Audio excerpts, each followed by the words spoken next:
saying that we've just reached agreement. The Secretary of Treasury, Steve Mnuchin, with the major airlines, all of our great airlines, to participate in a payroll support program. This agreement will fully support airline industry workers, preserve the vital role airlines play in our economy, and protect taxpayers. Our airlines are now in good shape, and they will get over a very tough period of time that was not caused by them. The United States is continuing to make substantial progress in our war against the virus.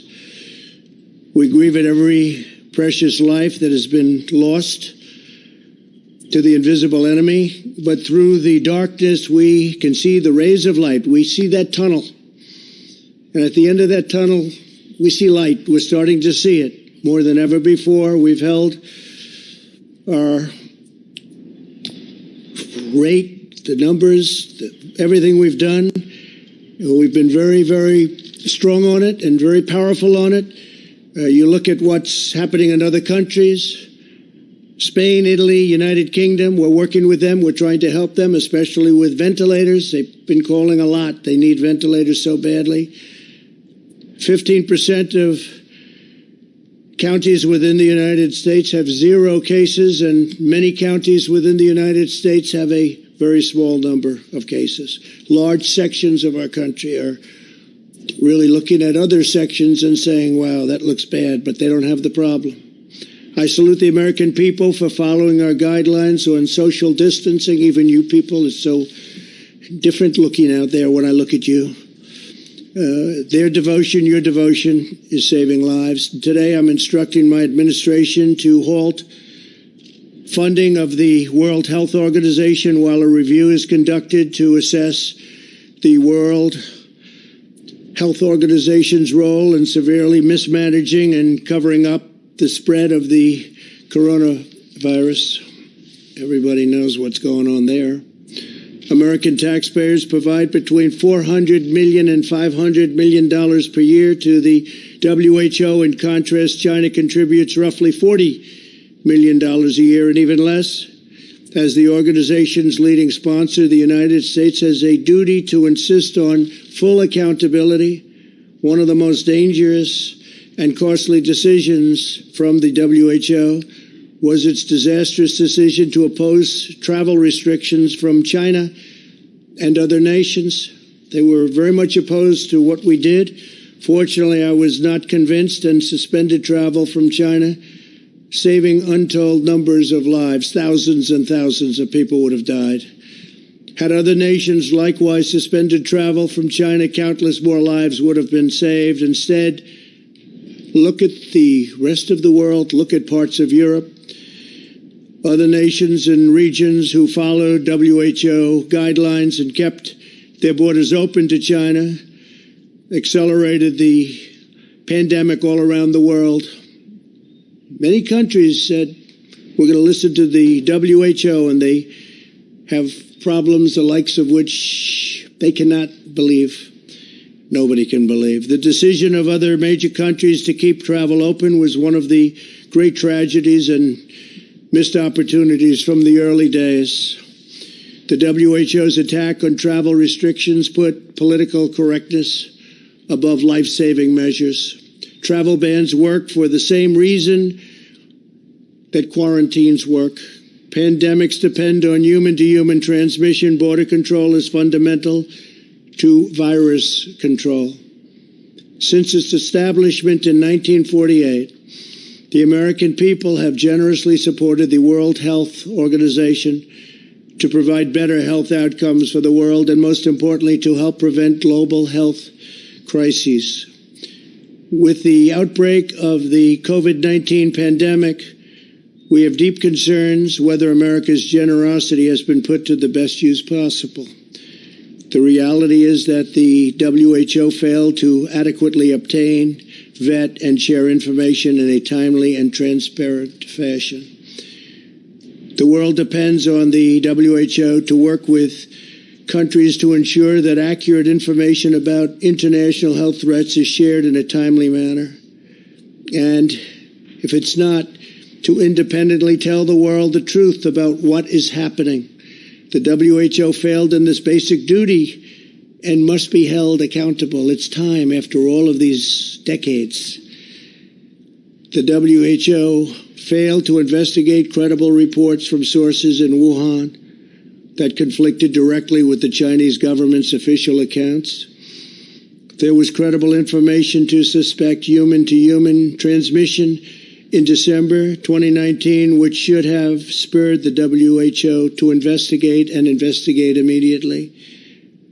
Through the middle of January, it parroted and publicly endorsed the idea that there was not human-to-human transmission happening, despite reports and clear evidence to the contrary. The delays the WHO experienced in declaring a public health emergency cost valuable time, tremendous amounts of time. More time was lost in the delay it took to get a team of international experts in to examine the outbreak, which we wanted to do, which they should have done. The inability of the WHO to obtain virus samples to this date has deprived the scientific community of essential data. New data that emerges across the world on a daily basis points to the unreliability of the initial reports, and the world received all sorts of false information about transmission and mortality. The silence of the WHO on the disappearance of scientific researchers and doctors, and on new restrictions on the sharing of research into the origins of COVID-19 in the country of origin, is deeply concerning, especially when we put up by far the largest amount of money. Not even close. Had the WHO done its job to get medical experts into China to objectively assess the situation on the ground and to call out China's lack of transparency, the outbreak could have been contained at its source with very little death, and certainly very little death by comparison. This would have saved thousands of lives and avoided worldwide economic damage. Instead, the WHO willingly took China's assurances to face value, and they took it just at face value, and defended the actions of the Chinese government, even praising China for its so-called transparency. I don't think so. The WHO pushed China's misinformation about the virus, saying it was not communicable and there was no need for travel bans. They told us when we put on our travel ban, a very strong travel ban, there was no need to do it, don't do it. They actually fought us. The WHO's reliance on China's disclosures likely caused a 20-fold increase in cases worldwide, and it may be much more than that. The WHO has not addressed a single one of these concerns, nor provided a serious explanation that acknowledges its own mistakes, of which there were many. America and the world have chosen to rely on the WHO for accurate, timely, and independent information to make important public health recommendations and decisions. If we cannot trust that, this is what we will receive from the WHO. Our country will be forced to find other ways to work with other nations to achieve public health goals. We'll have no choice but to do that. Our countries are now experiencing, you look all over the world, tremendous death and economic devastation because those tasked with protecting us by being truthful and transparent failed to do so. It would have been so easy to be truthful. And so much death has been caused by their mistakes. We will continue to engage with the WHO to see if it can make meaningful reforms. For the time being, we will redirect global health and directly work with others. All of the aid that we send will be discussed at very, very powerful letters and with very powerful and influential influential groups and smart groups, medically, politically, and every other way. And we'll be discussing it with other countries and global health partners. What we do with all of that money that goes to WHO. And maybe WHO will reform, and maybe they won't. But we'll be able to see, as you know, in other countries hit hard by the virus, hospitals have been tragically forced to ration medical care and the use of ventilators. But due to our early and aggressive action, the skill of our healthcare workers, and the resilience of our healthcare system, no hospital in America has been forced to deny any patient access to a ventilator, with all of the talk you've heard, where some states wanted 40,000 ventilators. I said, that doesn't work, 40,000. And they ended up with 7,000 or 8,000. And they had no problem. 40,000.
Thank you.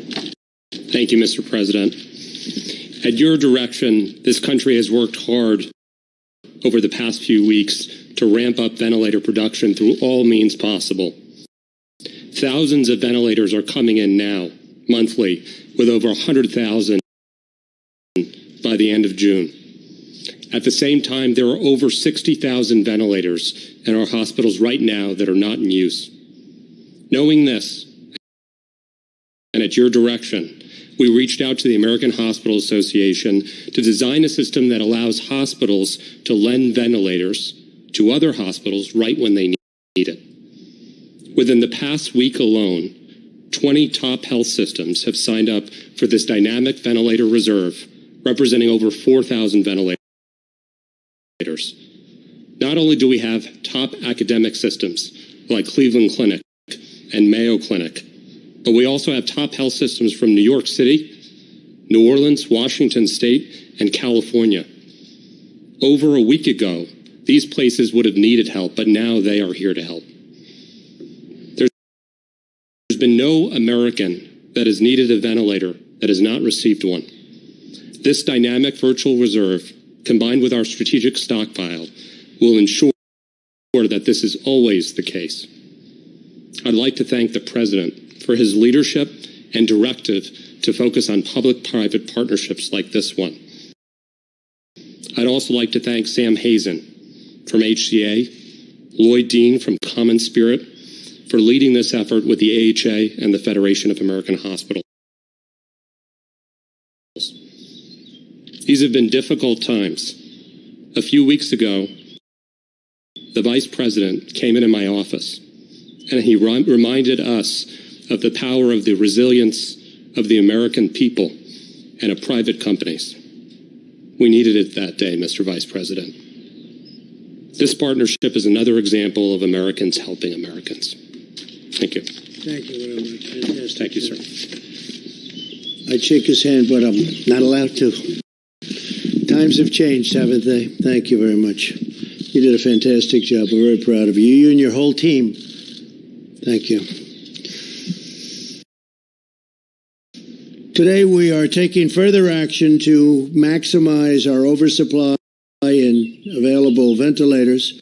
This afternoon I met with the leaders, the top people of many of America's big, powerful, beautiful, and very, very important hospitals and hospital associations who join us today. We had a great meeting, learned a lot, and they've been going through a lot.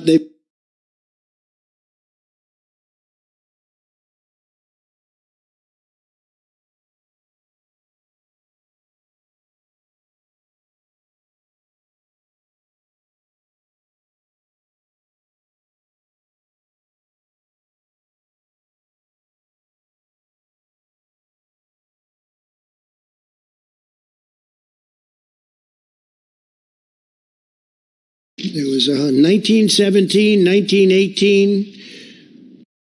That's a long time ago. We hope it never happens again. And I'd like to ask Rick Pollack, CEO of American Hospital Association, Sam Hazen, CEO of HCA Healthcare, that's the largest in the United States, Warner Thomas, CEO of Ochsner Health, and if I could, My Hall. Are you here from Cleveland Clinic? Somebody? Good. Thank you. Come on up, folks. Please. Thank you. Say a few words. Thank you very much, Mr. President. We appreciate the opportunity to work with you and your team on the Dynamic Ventilator Reserve Program. This will provide a really important mechanism for us in serving our patients and communities by ensuring that this vital equipment will be available to critical areas that are in need. As this battle against this disease has affected the country a little bit unevenly, the rates of infection, hospitalization, and ICU use varies from one region to another. In some places with lower infection rates, some ventilators may not be in use, while other areas are potentially stretched beyond their capacity. The database of available ventilators that we're creating will allow us to flex so that we can make sure that available equipment can be shared with those in need. We appreciate the leadership of the health systems that are here today that has stepped forward. And Adam mentioned a few. I don't know if he caught Dr. Fritz Francois from NYU Langone and David Dill, the CEO of LifePoint as well. We appreciate the work of the administration in helping us find innovative solutions to ensure the best care for our patients. We'll continue to work with hospitals and health systems across the country to add to this reserve further. Your team has provided us with important leadership, and we look forward to working with you in making this a success. Thank you, Mr. President. Thank you very much. Thank you, Mr. President, Mr. Vice President, Adam, the team. I stand here before you in front of our 285,000 colleagues who provide care to patients every day across the country. One of the guiding principles we had when we went into this COVID-19 battle was to find partnerships with other components of the industry, partnerships with other health systems, but partnerships with governments, both local and federal. And we're proud to be a part of this private-public sector partnership, and I think it's going to do great good for the community. So thank you very much. Great job. Thank you.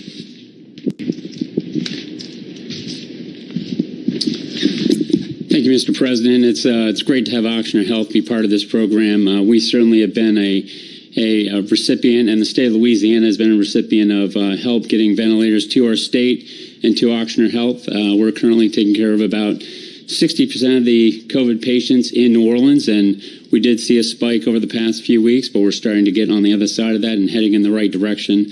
I also want to thank you personally for helping Ochsner Health. A couple weeks ago, we were running short on surgical gowns, and you and your team were able to direct some to New Orleans, which was helpful to us and other hospitals around the New Orleans area. So we're excited to be part of this dynamic ventilator reserve, and we are proud to be part of that and help other communities around the country. Thank you. Thank you, Mr. President, for the invitation here. On behalf of the Cleveland Clinic, I would just like to offer a slightly different story about the COVID pandemic. In our home state of Ohio, with an early institution of social distancing, our ability to scale up the testing and ramping out the capacity, we have actually seen a stable number of patients over the last 8 to 10 days. Only 160 patients have been hospitalized with COVID infection in Cleveland Clinic Health System. We are also very grateful for the support from our state government as well from our federal government. This is a battle where we're all in together. We coordinate our efforts, share our resources, and work together as one. I'm firmly convinced that we can do a lot of good when we work together. Thank you very much for having us. Thank you, sir. Thank you all. Great job. That was a terrific meeting, and thank you all for being here. Thank you very much. The United States has far more ICU beds per capita than any other nation. We have 34.7 ICU beds per 100,000 people, which is the best there is, compared with roughly 12.5 beds per 100,000 in Italy, 11.6 beds in France, 9.7 beds in Spain. Think of that, 34.7 we have, and 6.6 in the UK.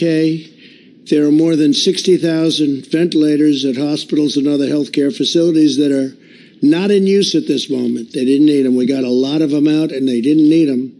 And that's a good thing that they didn't need them. But a lot of good brain power was involved in making a lot of fantastic decisions. I want to thank our Vice President for the task force, and I want to thank all members of your task force on having done an incredible job. You really have done an incredible job. Thank you, Mike, very much. Through this new partnership with the hospitals, unused ventilators will voluntarily lend them where they have unused ventilators. They will voluntarily lend those ventilators to other hospitals and other areas of greater need. Within the last several days, more than 20 of our nation's largest health systems have already pledged more than 4,000 ventilators should we need them. And I've been told that if they needed more, there are more there. We're going to be helping very soon when the supply really starts pouring in, which started, but will really start about less than a month. We're going to be helping other countries, and they need it very badly. They have no chance without these ventilators. They have to have ventilators. As we continue our medical war against the virus, the FDA has now authorized the first test developed by researchers from Rutgers University that can use saliva from